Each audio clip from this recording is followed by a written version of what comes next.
Yes. Présentez-vous. Moi, c'est Jules Nyanzakiana. Je suis le coordonnateur général des combattants au sein de la Mouka.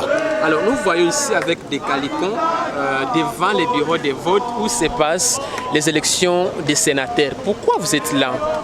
Ok, nous sommes ici, c'est pour fustiger le comportement de nos élus dans leurs bases respectives, parce que dans leur base, la population qui a voté pour ces députés les ont envoyé un message. Ils ont voté pour la Mouka. Alors, nous fustigeons les comportements parce qu'ils commencent maintenant à monnayer les votes de la population. Par certains candidats. Exactement, parce que vous voyez maintenant les différents messages qui sont derrière moi. Alors nous avons ces échos. Que non, il y a maintenant ceux qui vantent le vote de la base de Beni, de Lubero. Alors nous venons les rappeler que non, les voix là, ou les votes, la chance qu'ils ont eu dans leurs bases respectives n'est pas à vendre. De quoi vous demandez concrètement?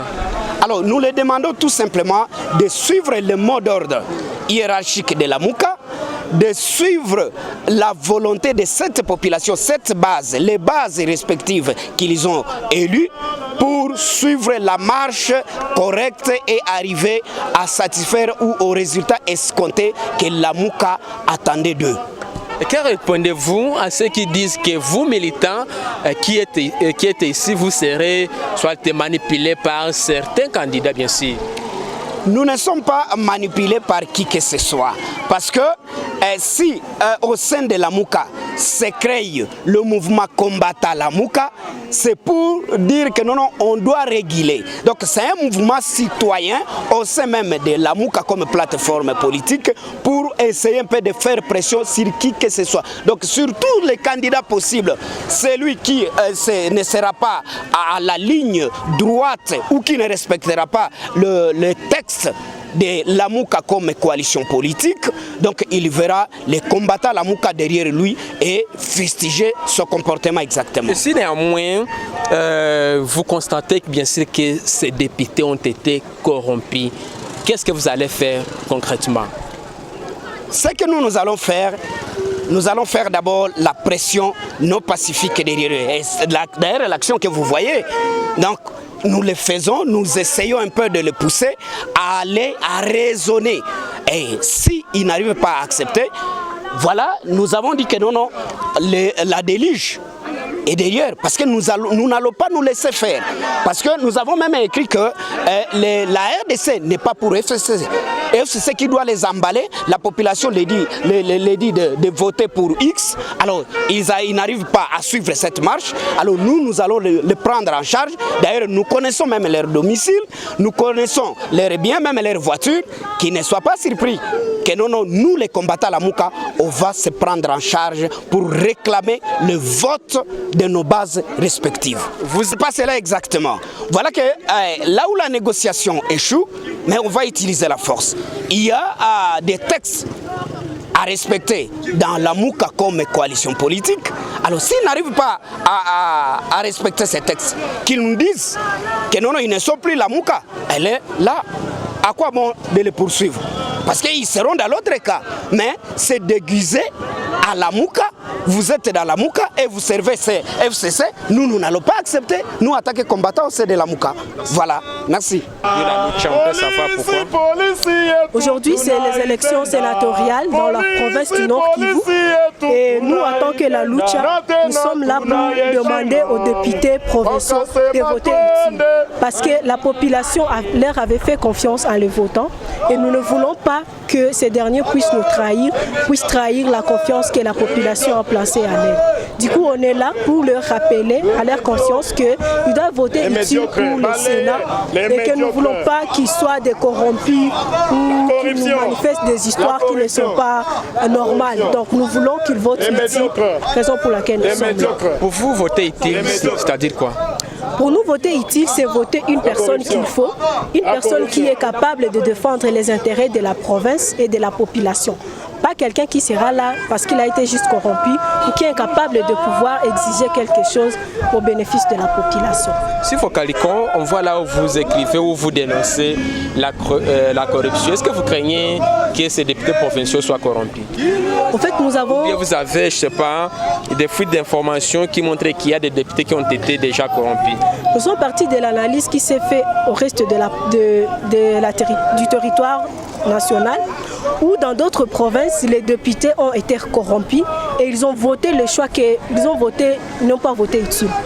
Et nous, on a estimé que comme la province du Nord Kivu, c'est la dernière à faire ces élections, nous les demandons, nous les exigeons de ne pas céder à ces corruptions-là parce qu'on sait qu'ils sont humains et ils peuvent tomber dans les tentations pareilles. Et nous ne voulons pas que cela arrive pour la RDC et pour la province du Nord Kivu. Et si du moins la Lucha remarque qu'il y a eu corruption, que comptez-vous faire? Nous allons comprendre le genre de députés que nous avons voté et on estime que lors des échéances prochaines, ils auront les répercussions de ce qu'ils ont fait aujourd'hui. Es-tu satisfait de ces résultats? Naturellement, je ne peux pas être satisfait puisque je ne suis pas parmi les 4. Donc ça, c'est clair. J'avais bâti ma campagne, je croyais être parmi les 4, mais ça n'a pas été. Mais ce qui est vrai, c'est que quand on va toujours au front, il y a ceux qui gagnent, il y a ceux qui perdent.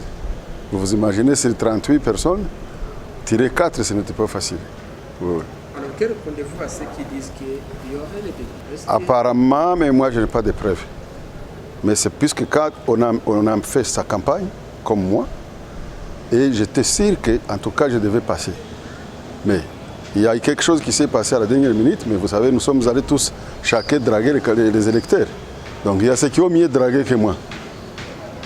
Je ne sais pas celui qui avait même un projet de société mieux que le mien. Non. Vous voyez vous-même, même ma devise, c'est l'unité, la paix et le développement. Donc, pour tous. Donc s'il y a eu maintenant changement à la dernière minute, il y a des mobiles, seuls les électeurs les connaissent. Mais moi, je ne peux pas affirmer qu'il y a eu corruption alors que je ne détiens pas de preuves matérielles. Si j'avais des preuves matérielles, j'irais tout droit à la justice. Mais je n'en ai pas. C'est ce qu'on dit. Non mais les électeurs ont tranché. Qu'est-ce que je peux encore vous expliquer?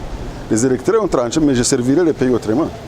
Même sans être dans le Sénat ou à l'Assemblée nationale, je viens de faire autant d'années, mais je n'ai pas cessé de lutter pour la population. Je l'ai fait et je continuerai à le faire. Et je peux servir même ailleurs dans une autre institution du gouvernement. Ça ne vous déçoit pas? Non, je ne suis pas déçu. C'est tout à fait normal. Quand on va jouer au match, il y a toujours des équipes, il y a un gagnant et un perdant. Et une gagnante et une perdante. Non, draguer, c'est-à-dire que nous avons non seulement mené la campagne devant tous les députés qui nous ont posé des questions par rapport à notre projet de société, par rapport à notre parcours, par rapport à ce que nous comptons faire. Or, le rôle classique d'un député ou d'un sénateur, c'est de légiférer, de contrôler l'action gouvernementale. Mais en dehors de ça, il y a les plaidoyers pour la population du Nord Kivu que moi je pensais bien mener plus que même beaucoup. Mais malheureusement, et puis après, donc après la plénière, on devait aller parler avec chaque député pour essayer d'expliquer et de convaincre. Donc il y a ceux qui ont convaincu mieux que moi. Et c'est la corruption ou pas? Je ne sais pas. Ça oui, même que le matin, même à la CENI, quand on a fouillé, il y a des députés, on a trouvé des députés qui avaient des big caméras. Ça c'est vrai. Ça, il faut poser même la question à la CENI. Et nous, on devait alerter. Pourquoi aller avec des caméras, disons, à l'isoloir? Pourquoi? Oui, c'est sûr qu'il y avait des témoins, du moins des candidats qui ont pris des dispositions, des engagements avec des électeurs. Et par après, pour qu'ils puissent témoigner qu'ils ont voté pour lui, il fallait qu'il y ait une photo. Voilà. Et c'est une preuve de corruption? Pourquoi pas? Pourquoi pas? Mais moi, je ne connais pas ces députés qui avaient ces stylos. C'est l'information qu'on m'a donnée et je l'ai balancée aussi. Mais on a pris des dispositions et chaque député a été fouillé, il a remis et personne n'est entré avec de tels bics. Merci beaucoup. Merci beaucoup, monsieur.